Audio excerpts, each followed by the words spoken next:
여러분 안녕하십니까, 김우주 선생님입니다. 지금 저희가 빈칸 사용설명서 하고 있죠. 문법 관련해 가지고 오늘은 두 번째 그 단어 편입니다. 학원에서 나간 프린트를 보고 계셔서 공부하시면 제일 좋고요. 그게 만약에 안 되면 이면지 혹은 A4 종이에다가 적으시면서라도 핵심을 잘 공부하시고 주말에 학원 오셔가지고 선생님이나 조교수님한테 확인 받으셔야 되죠. 부탁을 좀 드리겠습니다. 근데 이 기본이 돼 있어야 시험을 잘 보지. 그러니까 이거 최소니까 잘 좀 해주라. 알았지? 오케이, 자 가겠습니다. 일단 여러분 단어의 분류라고 되어 있는 프린트 첫 번째 품사부터 가볍게 좀 보죠. 자, 품사의 개념, 공통된 성질을 가진 단어들을 모아 갈래를 지어 놓은 것 그랬죠. 굳이 학교에서 묻진 않으실 테니까 그냥 그 정도의 뜻인가 보다 라고 읽어만 보시고 그 아래 품사 분류의 기준 이렇게 해가지고 형태에 따라서는요 단어의 형태 변화 여부에 따라서 가변어냐 불변어냐 나눌 수 있다고 돼 있죠. 그 다음에 기능, 문장 속에서 단어가 담당하는 기능에 따라 가지고 체언, 용언, 수식언, 독립언, 관계언으로 나눌 수 있다. 또 이렇게 되어 있고요. 의미에 따라서는 개별 단어가 지닌 의미에 따라서 명사, 대명사, 수사, 동사, 형용사, 관형사나 부사, 조사, 감탄사까지 나눌 수 있다. 이렇게 되어 있죠. 그래서 그 내용 확인하시면 될 텐데 그 아래에 표가 있죠. 그러니까 내용은 확인하시되 그 표로 좀 정리해서 암기하시면 좋을 것 같아요. 자, 빈칸 한번 채워봅시다. 일단 여러분 형태에 따라 나누면 불변어하고 가변어로 나뉜다. 거기 포인트에 이렇게 되어 있는데요. 불변어는 밑에다가 적어보시면 활용하지 않는다 이렇게. 가변어는 활용이 된다 이렇게. 활용이라는 단어는 저희가 워낙 여러 번 해서 잘 알고 계시죠? 한 단어를 형태를 바꾸어 가지고 써먹을 수 있는 거지. 예를 들면 먹다라는 동사 저희가 자주 하는데 먹다, 먹어, 먹고, 먹으니 형태를 바꿔갖고 다양하게 쓸 수 있잖아요. 그 형태를 바꾸는 활용이 가능한 단어들은 가변어고요. 활용이 안 되면 불변어다 이렇게 알고 계시면 되죠. 예. 자, 그런데 이제 불변어부터 보시면 활용 안 되는 애들 중에 첫 번째는 체언입니다. 체언의 그 체자가 몸체자라 그랬죠. 그래서 몸통 역할하는 우리말에서 가장 중요한 역할을 하는 녀석이 체언인데 오른쪽에 보시면 종류가 대상의 이름을 나타내는 말, 이름이 한자로 이름 명자잖아요. 그래서 그게 명사가 되는 거죠. 그 아래 명사를 대신해서 대상을 가리키는 말인데 명사를 대신한다고 하였으니 거기는 대명사가 됩니다. 대명사. 다음 세 번째 수량이나 차례를 나타내는 말인데요. 숫자와 관련된 이 말이 수사죠. 수사. 그래서 명사, 대명사, 수사 이렇게 쪼개지는 거고요. 자, 그 다음에 수식언, 문장에서 다른 말을 수식, 꾸며줄 때 쓰는 말인데요. 그 중에 2번에 들어갈 말, 주로 방금 배우셨던 명사, 대명사, 수사 같은 체언을 꾸미는 애들을 관형사라고 합니다. 관형사. 그러니까 2번에 들어갈 말이 관형사지요. 그 아래 위에 나왔던 체언 말고요. 이 다음에 나올 동사, 형용사, 용언이라고 하는데 그 용언이나 문장 전체나 다른 부사 혹은 관형사를 꾸며주고 때로는 체언까지도 꾸며줄 수 있는 얘네들이 부사이지요. 어쨌든 꾸며주는 역할을 하는 관형사와 부사만 묶어가지고 수식언이라고 합니다.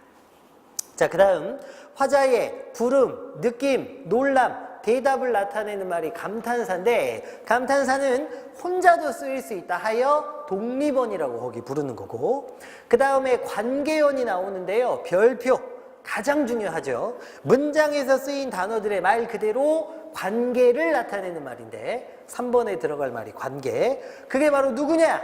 그 유명한 조사입니다. 조사, 별표. 그래서 여러분 제가 조사 관련해서 늘 오프라인 수업 시간에 뭐라고 강조해 드리느냐? 조사는 수학의 구구단과 똑같다 그랬어요. 수학 공부를 하기 위해서 구구단을 일단 외워놓고 시작하시는 것처럼 문법 공부를 하기 위해서는 조사, 그 중에서도 격조사만큼은 반드시 외우고 시작하셔야 된다.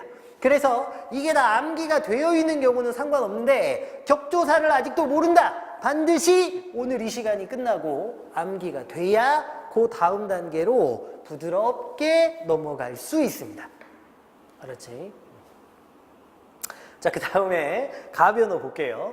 용언이죠. 그 용자가 활용한다는 뜻이잖아요. 문장에서 주로 서술어 역할을 합니다. 그래서 서술어에 밑줄 그으시고 용언에 해당하는 단어들은 그래서 기본형이 다 어떻게 끝나냐면 뭐뭐다 이렇게 끝나게 되세요. 뭐뭐다. 그러니까 기본형이 뭐뭐다 이렇게 돼 있는 애들이 동사 아니면 형용사. 얘네들이 바로 용언인 거죠.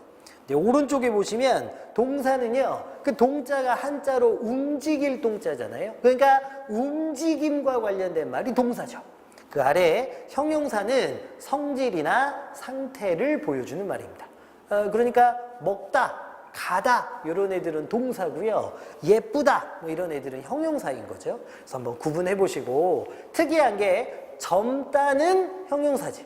젊은 건 성질이나 상태잖아. 근데 반대말인 늙다는 형용사가 아니고 동사라 그랬어요. 좀 재미나다 이렇게 설명드리고 그랬죠. 그치? 오케이. 자, 그러면 이렇게 알아두시고 표 아래 보세요.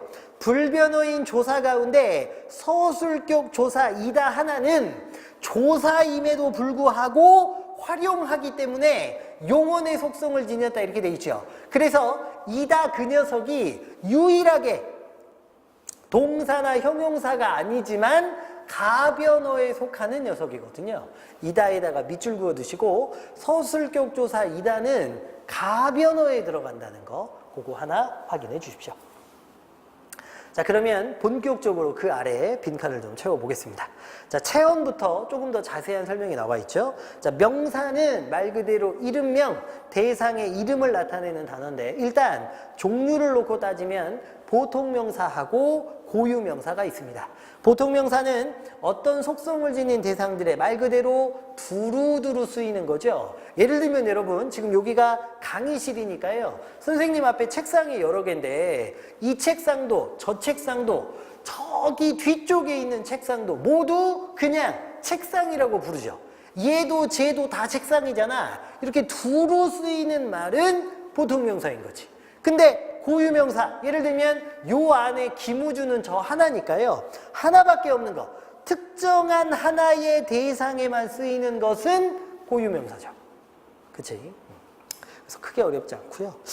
그 다음에 자립성 유무에 따라 가지고 자립명사, 의존명사 나누는데요. 자립명사는 말 그대로 혼자서 자립적으로 쓰일 수 있는 애들인데 대부분이 자립명사일 거고 의존명사는 좀 특이하게요. 관용어의 수식을 받아야만 쓰일 수 있는 그래야만 뜻이 온전해지는 녀석들입니다. 대표적으로 겉이 대표적이죠. 겉. 그러니까 먹을 것인지 뭐 탈 것인지 마실 것인지 뭐 할 것인지가 앞에 붙어줘야 되거든요. 꾸며주는 말인 관용어의 수식을 받아야만 뜻이 온전해지는 녀석들이 의존명사고 그 관용어에서 밑줄 그으시고 화살표를 빼서 쓰시면 그래서 제가 방금 것 같은 것도 먹을 것인지 마실 것인지 꾸며주는 말이 붙어야만 되잖아요. 그래서 그 관용어는 뺄 수 없다. 필수 관용어 이렇게. 그래서 여러분 다음 시간에 문장 성분 정리하실 때 보면 원래 관용어는 요게 저 꾸며주는 말이라 뺄 수 있거든. 그런데 이 의존명사를 꾸며주고 있는 관용어는 필수 관용어라 그거 못 빼요. 알겠지? 그렇습니다.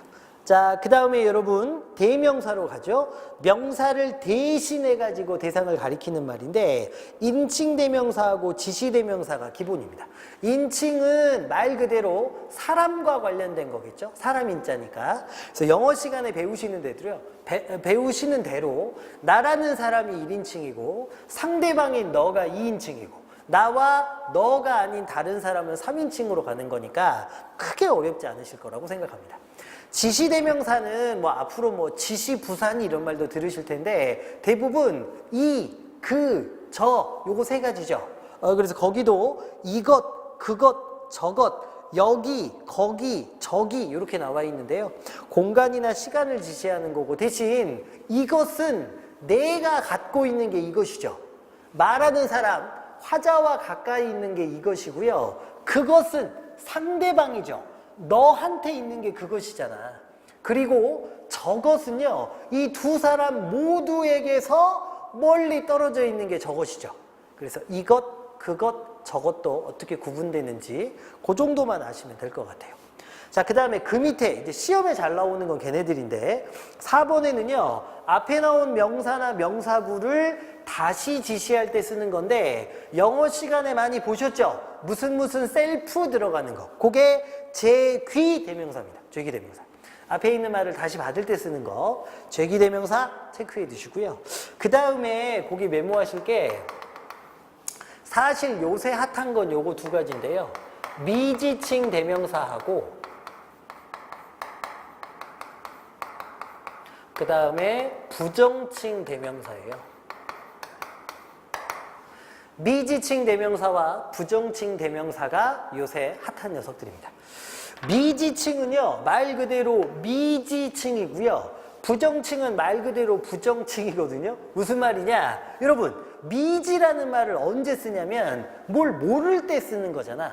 그치? 미지의 세계, 알 수 없는 세계, 모르는 세계가 미지잖아요.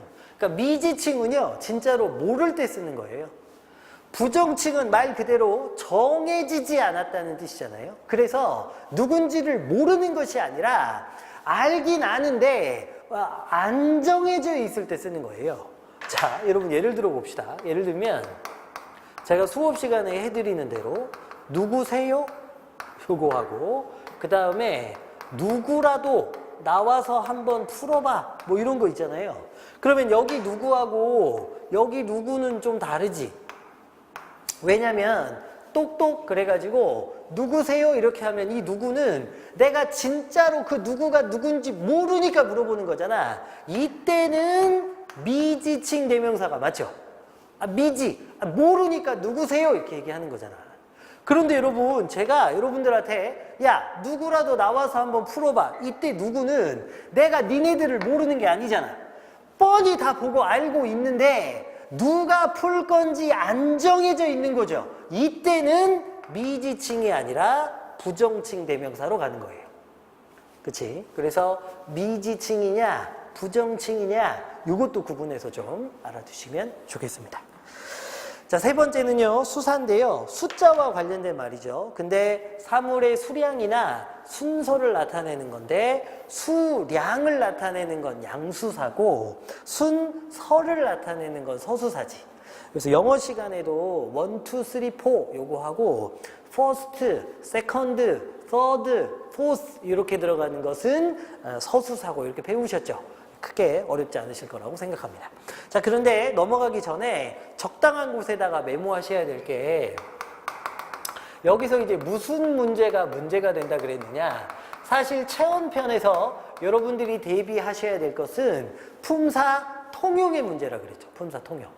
그래서 이게 뭐냐면 원래는 한 개의 단어가 여러 개의 품사를 가지고 있을 수 있는데요. 그 중에 어떤 품사로 쓰였는지를 찾아보라 뭐 이런 문제고요. 다만 품사 통용의 문제가 80% 이상이 뭘로 풀리느냐? 체언의 성질로 풀리기 때문에 체언편에서 품사 통용의 문제를 풀어보고 가는 게 중요하다. 제가 이렇게 설명드렸죠. 그러면 체언만 도대체 어떤 성질을 갖고 있느냐? 첫 번째는 플러스 조사가 붙을 수 있는 건 체언이다. 두 번째는 관형어의 수식,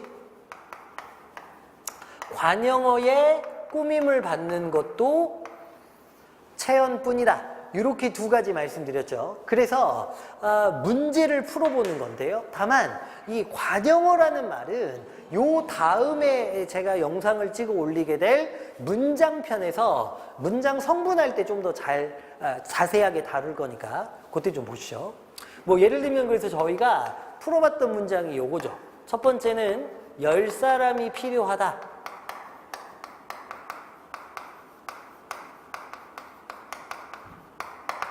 그 다음에 필요한 사람이 10이다.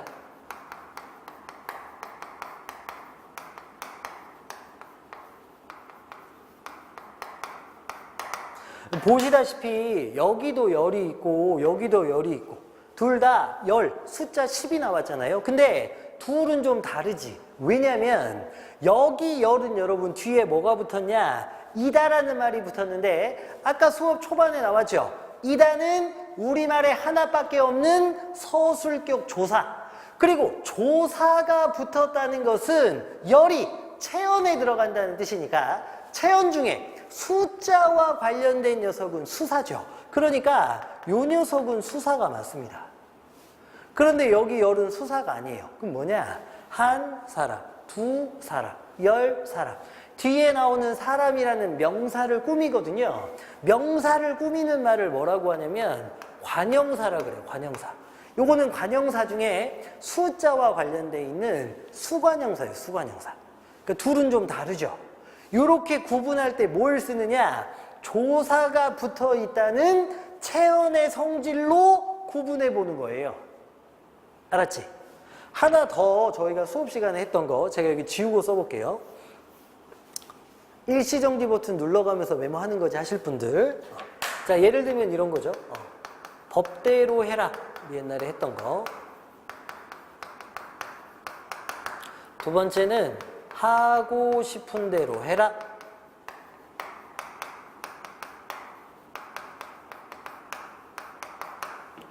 그럼 이번에도 대로 두 가지가 나왔는데 두 대로는 다르다는 거지. 예를 들면 첫 번째는 법대로인데 여러분 법은 명사잖아요. 법이라는 명사 다음에 대로라는 녀석이 바로 붙었는데 체언 뒤에 붙는 건 조사라고 배웠잖아요. 여기 대로는 조사입니다. 조사. 그런데 여기 대로 볼래요? 여기 대로는 그냥 대로가 아니라 하고 싶은 대로거든요. 맞지? 그러니까 대로라는 녀석이 하고 싶은의 꾸밈을 받고 있는 거잖아요. 대로는 대로인데 하고 싶은 대로, 먹고 싶은 대로, 가고 싶은 대로 이렇게 될 거니까. 그래서 꾸밈을 받는 요 녀석은 명사라고 보셔야 되고 혼자는 못 쓰이고 꾸며주는 말이 있어야만 뜻이 온전해지는 의존 명사에 들어가는 거죠. 어쨌든 여러분 조사, 의존 명사 둘을 나눌 수 있는데요. 이때도 체언의 성질로 푸는 거고 이렇게 구분하는 문제가 바로 품사 통용의 문제인데 체언의 성질을 알고 있으면 풀리는 문제가 꽤 많다. 알겠죠? 그래서 요거까지 좀 대비를 해주시면 좋겠습니다. 됐지? 오케이. 자, 그 다음에 뒷페이지로 넘어가 보시죠. 자, 뒤에 넘어가시면 이제 용언이 등장하는데요. 동사와 형용사입니다. 거기 그 5번에 들어갈 말 주어의 움직임이나 작용을 나타내는 단어 그랬는데 제가 아까 동자가 움직일 동자라 그랬잖아요.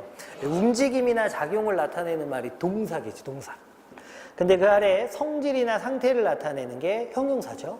여러분 거기는 정리해야 될 게 몇 가지가 있는데요. 일단 한쪽에다 메모하고 뭐라고 적어보시냐면 동사하고 형용사의 차이점. 요거 기본입니다. 근데 저 동사와 형용사의 차이점 얼마 전에 저희가 2%를 채우다 할 때 했었죠. 첫 번째는 둘의 차이가 어디서 나오냐면 현재형 시제를 나타내는 말, 문법적으로 어미죠. 는이나 니은 같은 애들. 예를 들면 먹다를 생각해 보시면 어저께는 먹었다고 지금은 먹는다 이렇게 가잖아요. 보다를 생각해 보시면 어저께는 보았다고 지금 오늘은 본다니까 는이나 니은이 들어가는 게 가능하죠. 동사는 현재를 보여주는 는이나 니은이 들어갈 수 있습니다. 근데 형용사는 이게 안 돼요. 예쁘다가 대표적인 형용사인데요. 그녀는 지금 예쁜다 이런 말은 없거든. 그러니까 형용사는 현재를 보여주는 는이나 니은이 안 들어가, 못 들어가. 알겠죠? 두 번째는 명령형 표현이나 청유형 표현이었죠. 명령형 표현은 뭐뭐 해라 요거고, 청유형 표현은 뭐뭐 하자, 뭐뭐 합시다 이런 건데요. 먹어라, 먹자, 먹읍시다 동사는 되거든요. 형용사는 안 돼요. 예뻐라, 예쁘자, 예쁩시다 이런 말은 없어.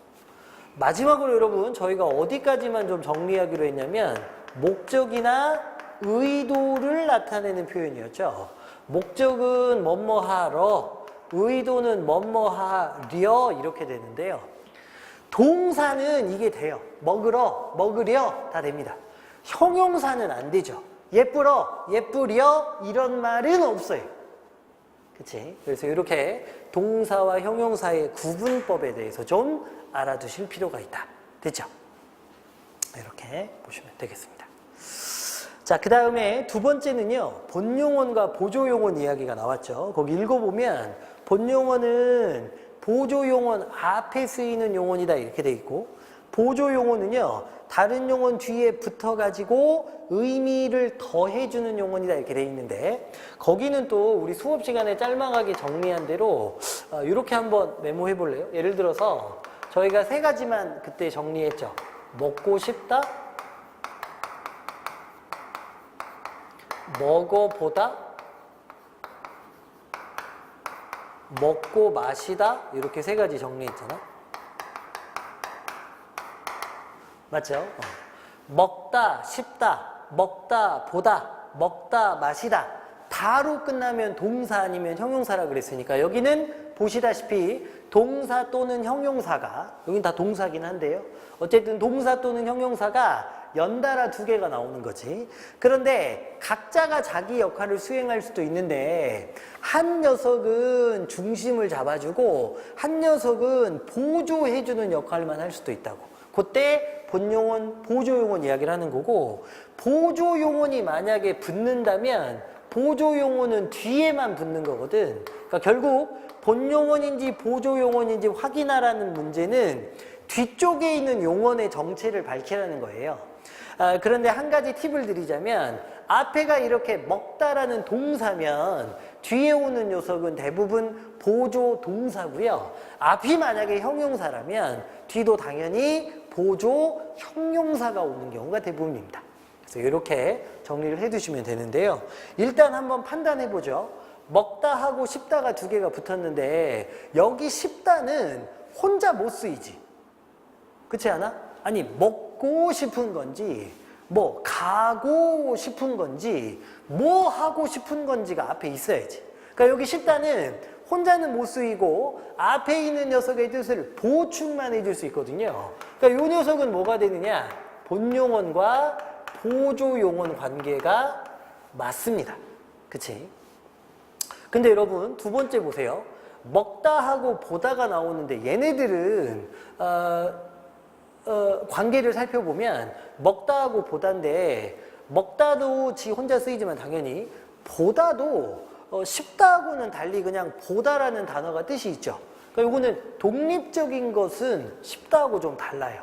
근데 여기서는 이 보다가 우리가 알고 있는 그 보다라는 뜻으로 쓰였는지를 따져보셔야 돼요. 예를 들면 스파게티를 먹어보다 이렇게 하면 그게 스파게티를 먹고 스파게티를 보는 거야? 아니 그건 아니잖아. 여기 보다는요 먹기를 시도해본다는 뜻으로 쓰였거든요. 그러니까 자기 뜻으로 쓰이지 않는 거예요. 그리고 시도해본다는 뜻으로 먹다를 보조만 하는 겁니다. 전문적으로는 이럴 때 뭐라고 설명하냐면 여기서 두 개로 문장이 끊어질 수 있는지를 따지는 거예요. 스파게티를 먹어보다 그랬는데 스파게티를 먹다는 좋은데요. 스파게티를 보다는 이상하잖아요. 이렇게 두 개로 안 쪼개질 때는 뒤에 붙는 애가 뭐냐? 역시 보조용언으로 쓰인 거니까 얘네 둘의 관계는 본용언, 보조용언 관계입니다. 근데 마지막으로 먹고 마시다인데요. 요거는 진짜로 먹고 진짜로 마시는 거잖아. 그러니까 요 때는 본용언, 본용언 관계로 쓰이는 거죠. 결론, 혼자서 못 쓰이는 애는 볼 것도 없이 보조용언입니다. 두 번째, 혼자 쓸 수 있는 녀석이긴 한데 이 문장 안에서 자기 뜻을 유지하지 않는 거예요. 그래서 문장을 만약에 둘로 쪼갠다고 생각해 보니 문장의 의미가 원래의 의미와 달라진다, 어색해진다 이러면 뒤에 있는 애는 보조 용언으로 쓰인 거죠. 근데 둘로 쪼개도 전혀 문제가 없다. 이때는 본용언, 본용언입니다. 자, 마무리로 띄어쓰기까지 정리하셔야 되는데 저희 수특도 그걸 물어보고 있으니까 본용언, 보조용언일 때 여러분 우리말의 띄어쓰기 원칙은 단어가 달라지면 무조건 띄어쓰기 하게 돼 있거든. 여기는 먹다, 씹다, 먹다, 보다 단어가 달라졌으니까 띄어쓰기가 원칙인데 어차피 한 세트로 쓰이는 애들이니까 붙여 쓰는 것도 허용 이렇게. 그런데 본용언, 본용언 관계일 때는 그냥 뭐 띄어쓰기만 해주시면 되는 거죠. 여기까지 정리하시면 되는 거죠. 알겠지? 오케이? 그렇게 보시면 되겠습니다. 자, 세 번째는 용언의 활용을 정리하게 되어 있는데요. 규칙 활용이냐, 불규칙 활용이냐 이렇게 정리하게 되어 있죠. 거기도 뭐 디테일한 설명을 많이 하자면 한정 없습니다만 저희가 일단은 문제 풀기 위해서 필요한 것으로 규칙인지 불규칙인지 나누고 불규칙이면 무슨 불규칙인지 이름을 알 수 있으면 좋다 그래서 저희가 배운 게 있죠. 그것만 한번 해보겠습니다. 자, 용언의 활용은요. 동사나 형용사는 활용이라 그래가지고 형태를 바꾸어서 써먹을 수 있는데 규칙 활용될 수도 있고 불규칙 활용될 수도 있어요. 그런데 저희가 일상을 살아가면서 이 단어가 규칙 활용인지 불규칙 활용인지 불규칙이면 도대체 무슨 불규칙인지 어떻게 외우고 살아. 그래서 이때 시험 문제에서 이 단어를 혹은 이 문제를 맞닥뜨리게 되면 뭘로 풀어보기로 했느냐? 바로 어나 아를 집어넣어 보기로 했죠. 자, 기억을 떠올려 보시면 용언의 활용에서 규칙인지 불규칙인지 구분할 때 저희가 뭘 집어넣어 보기로 했느냐? 또는 아를 집어넣어 보기로 했습니다. 그치? 그래갖고 저희가 네 가지 기억하기로 했죠. 첫 번째는 먹다.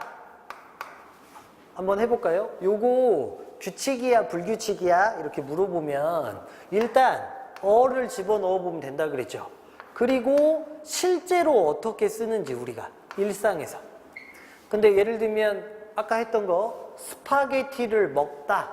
그럼 스파게티를 실제에서도 먹어 이렇게 쓰는 거잖아. 맞지? 그러면 변화가 뭐가 생긴 게 있나 봤는데 먹자도 그대로고 어자도 그대로잖아요. 아무 문제 없이 무탈하게 예쁘게 그냥 넘어갔잖아요. 이때는 무슨 활용이냐? 규칙 활용이에요. 이건 문제가 안 됩니다. 그치? 자, 그런데 두 번째 좀 다를 때도 있어요. 예를 들면 짓다를 생각해 보세요. 집을 짓다, 밥을 짓다 할 때 짓다. 그럼 이게 이제 규칙인지 불규칙인지 따져보는 건데 어를 집어넣어 보는 거예요. 그리고 실제로 어떻게 저희가 활용하는지 적어보는 거지.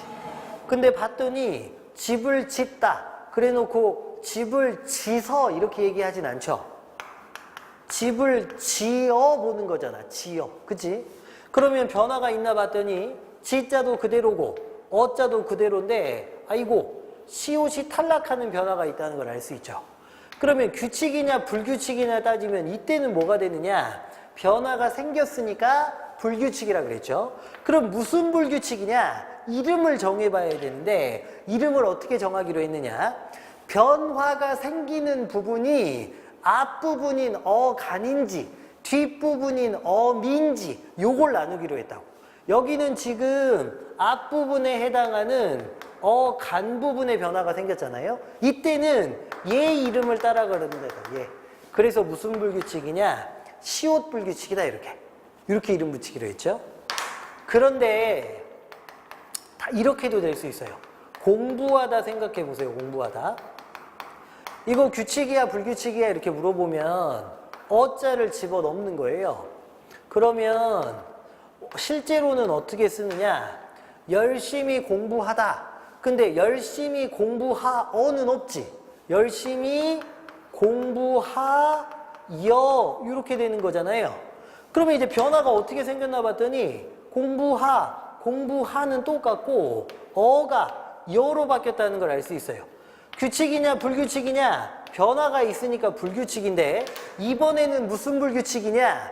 근데 변화가 생긴 부분이 간 부분이냐 미 부분이냐 나눠보라 했는데 이번에는 앞부분인 어간에서 일어난 게 아니라 뒷부분인 미에서 일어났잖아. 미에서 변화가 일어날 때는 요거 바뀌기 전이 아니라 바뀐 후를 갖고 따지는 거예요. 그래서 요게 무슨 불규칙이냐? 여로 바뀌었으니까 여불규칙이 되는 거죠. 그치? 그러니까 어간일 때는 앞을 따라가고 미일 때는 뒤를 따라가는 거야. 됐죠? 여러분 요거 연습 한 번만 해볼까요?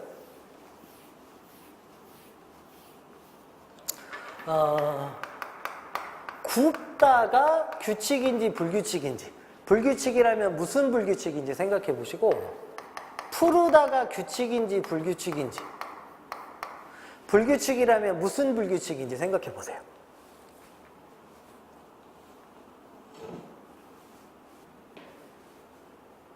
됐어? 일시정지 버튼 누르고 생각하고 다시 보셔도 되고. 자, 그러면 일단 규칙이냐 불규칙이냐 이렇게 물어봤으니까 어를 집어넣으면 되잖아요. 근데 생각해봐. 고기를 굽다, 이렇게 불에 굽는 거, 고기를 굽다. 근데 고기를 굽어라고 쓰진 않죠. 고기를 불에 구워 먹는 거잖아. 구워. 그러면 변화가 있는지 보기 위해서 봤더니 구자도 빠지고 어자도 빠지고 보니까 여기 있는 비읍이 우자로 바뀌었다는 걸 알 수 있죠. 그치? 그래서 변화가 생겼으니까 불규칙이지. 어간이냐 어미냐 부분을 따져봐야 되는데 이렇게 쪼갰을 때 앞부분인 간 부분의 변화가 생겼잖아. 그래서 이 비읍을 그대로 갖고 따라가야 되니까 요거는 비읍 불규칙이 되는 거예요. 맞지? 그치? 근데 푸르다 생각해볼까? 규칙이야 불규칙이야 알고 싶어서 어를 집어넣어 봤는데 뭐 산이 푸르다 요거 되잖아요. 산이 푸르어는 없지. 생각해봐. 산이 푸르러 이렇게 가는 거잖아요. 그래서 공통된 걸 지워봤더니 푸르 빠지게 되고 어가 로로 바뀌었다는 걸 알 수 있어요. 규칙이냐 불규칙이냐? 변화가 생겼으니까 불규칙입니다. 그런데 이번에는 변화가 어디서 생겼느냐? 요 뒷부분에서 생겼잖아. 그때는 바뀐 후 얘를 따라간다 그랬으니까 무슨 불규칙이냐? 러 불규칙이다 이렇게 하는 거야. 알겠지? 이렇게 하는 거라 그랬다. 자, 마지막으로 하나만 더 특별히 외우셔야 될 게 있는데요. 그게 무슨 불규칙이냐? 히읗 불규칙입니다. 히읗 불규칙. 요 녀석이 우리 문법에서 어간하고 어미가 모두 변하는 유일한 경우예요. 그리고 히읗 불규칙인 단어는 다 그런 건 아니지만 대부분 색깔과 관련된 말.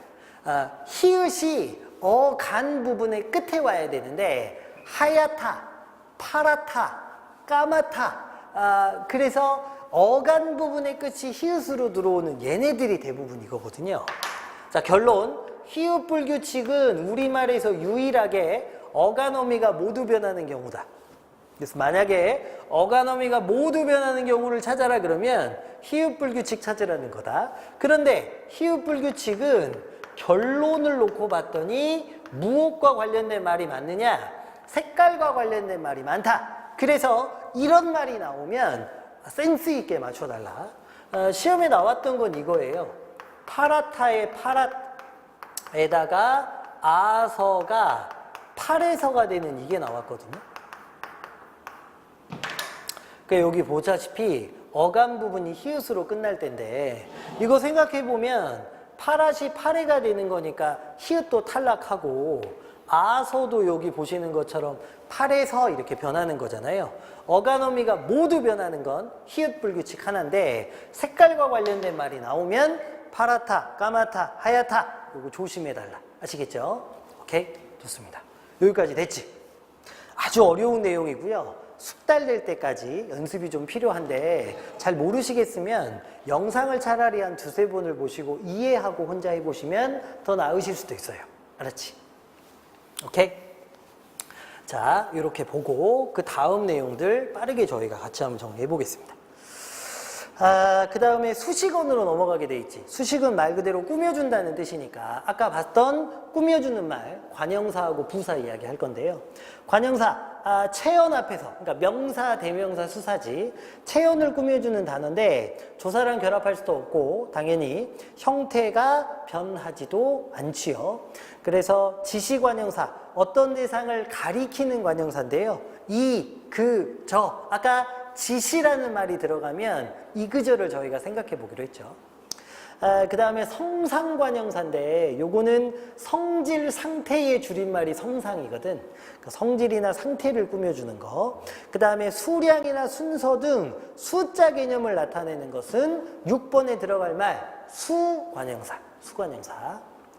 자, 그 다음에 이제 부사로 넘어가는데요. 부사는 용언이나 부사, 문장을 수식하는 단어고 제한적인 조건에서 명사나 관형사를 꾸미기도 하는데 성분부사 그래가지고 성상부사, 지시부사, 부정부사 세 가지가 있죠. 특별히 여러분 성분부사는 문장에서 한 가지 성분만을 꾸며줘서 성분부사고요. 그 밑에 7번에 들어갈 말, 얘는 한 성분이 아니라 문장 전체를 꾸며주는 건데 그래서 이름이 뭐냐? 7번에 들어갈 말 문장부사입니다. 문장부사.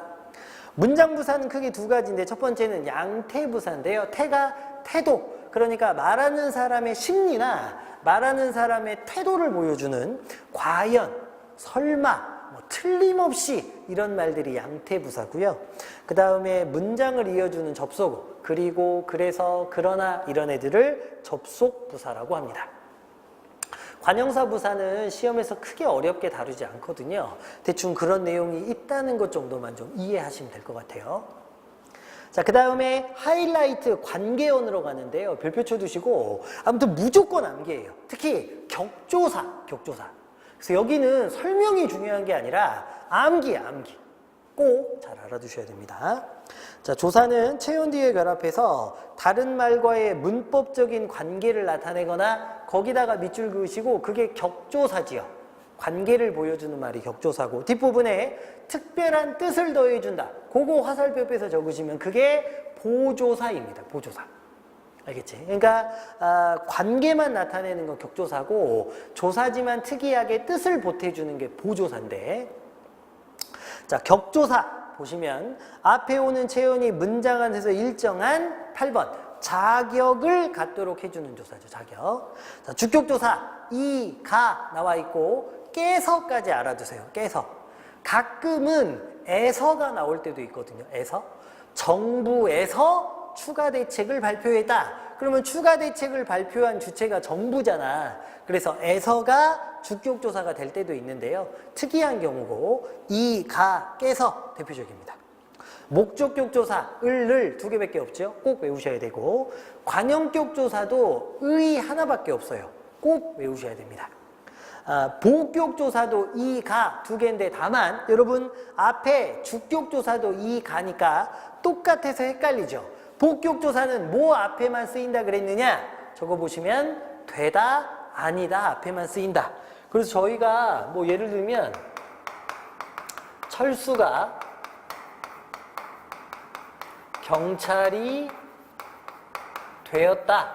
뭐 이런 문장을 생각해 보시면 철수가 이 가 중에 가가 쓰였고 경찰이 이 가 중에 이가 쓰였는데 어떻게 구분할 거냐?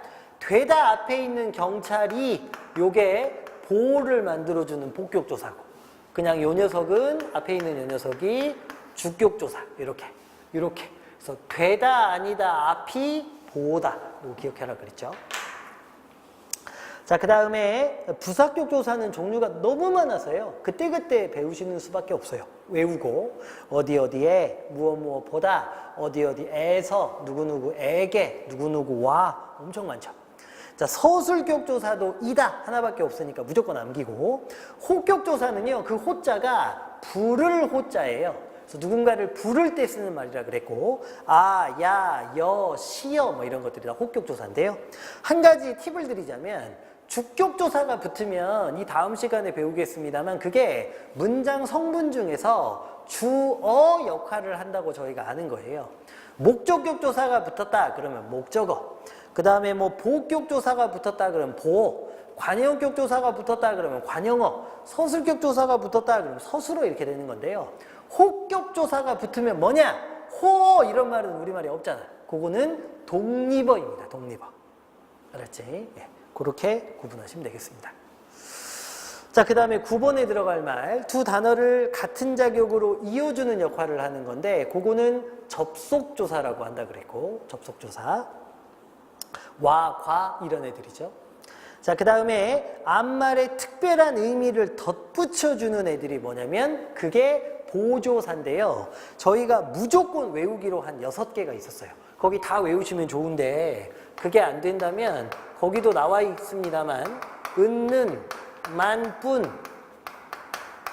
도요 여기 있는 6가지는 반드시 외우기로 했습니다. 기본이고 제일 많이 나오니까 요것들은 보조사다. 대신 여러분 보조사는 특별한 의미를 덧붙여준다 그랬으니까 어떤 의미를 덧붙이는가까지 아시면 좋은데요. 은이나 는은 대조, 반대라는 의미를 덧붙인다 그랬어요. 저희가 대표적으로 배웠던 문장이 뭐 국어는 재미있지만 수학은 재미없다 뭐 이런 식으로. 그래서 국어하고 수학을 대조적으로 보여줄 때 은는이 들어가죠. 만뿐은요 영어로 only, 단독 한 개밖에 없다는 뜻을 보태주는 거고요. 도는 뭐뭐도 역시, 요는 잘 아시는 것처럼 우리말의 끝에 요만 붙이면 높임이잖아요. 높임을 만들어 줄 때 쓰는 요다. 이렇게 또 저희가 정리하기로 했지. 좋습니다. 그래서 이렇게 알아두시고, 마지막은 여러분 독립어인데 감탄사지요. 화자의 부름이나 느낌, 놀람이나 대답을 나타내는 건데요. 거기는 읽어만 보시면 되겠습니다. 됐죠? 자, 그래서 여러분 품사편 아주 어렵고 귀한 내용들 짤막하게 정리해봤는데 간략하지만 강력하게 정리해 드리려고 애썼으니까 잘 활용해 주시고, 이어가지고 단어의 형성, 형태소편하고 단일어인지 복합어인지, 복합어 중에 합성어인지 파생어인지 나누는 것도 중요하거든요. 기왕이면 쭉 이어서 들으셔도 좋겠습니다. 알겠죠? 일단은 잠깐만 끊었다가 이어갈게요.